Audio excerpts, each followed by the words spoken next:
Doctor মৌমিতাকে গলা চেপে ধরা সেই বান্ধবীকে দেখুন কেন এমন করেছিল মৌমিতার সাথে। অবশেষে পাওয়া গেল মৌমিতাকে গলা চেপে ধরা সেই ফিমেল কলিগের খবর। ঘটনার সময় মৌমিতাকে গলা চেপে ধরেছিল তারও এক ফিমেল কলিগ। আর এই ঘটনাকেই সারা পৃথিবীকে স্তম্ভ করে দিয়েছে রীতিমতোই। একজন মেয়ে হয়ে কিভাবে আরেকজন মেয়ের সাথে এরকম জঘন্যতম কাজ করতে পারে। এখন দেখছি মেয়েরাও মেয়েদের কাছে যেন নিরাপদ নয়, তাহলে ছেলেরা তো দূরের কথা। অবশেষে মৌমিতা হত্যাকাণ্ডের বিশেষ কিছু গুরুত্বপূর্ণ বিষয় এবার সামনে চলে এসেছে। ঘটনার দিন রাত 2টা পর্যন্ত পেশেন্ট দেখেছে মৌমিতা।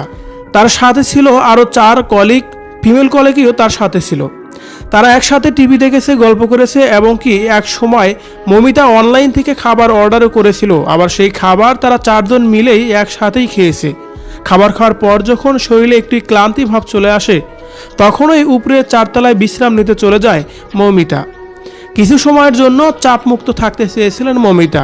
কিছুক্ষণ ঘুম দিয়ে আবারও সেই ডিউটিতে ফিরবেন তিনি। আর এমন পরিকল্পনা নিয়েই রেস্টে গিয়েছিলেন। সেই দিন টানা 36 ঘন্টা ডিউটি করেছিলেন মৌমিতা।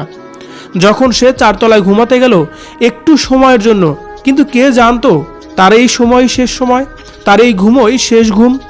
মৌমিতা হত্যাকাণ্ডের বেশ কয়েকজনের নাম রীতিমতোই চলে এসেছে। আর এই ঘটনার সাথে জড়িত আছে বিশাল একটি চক্র, যা কিনা আরজিকার মেডিকেল কলেজের ডাক্তার এবং সেই প্রতিষ্ঠানের পরিচালকও।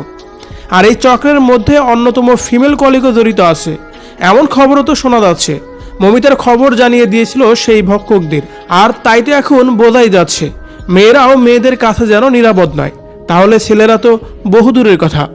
মৌমিতা হত্যাকাণ্ডে এখন পর্যন্ত 20 জনের নাম উঠে এসেছে। নেওয়া হয়েছে মৌমিতার সেই ফিমেল কলিগকে জিজ্ঞাসাবাদ করা হচ্ছে। মৌমিতা ছিল সহজ সরল এবং হাসি খুশি একজন প্রাণবন্তর মেয়ে।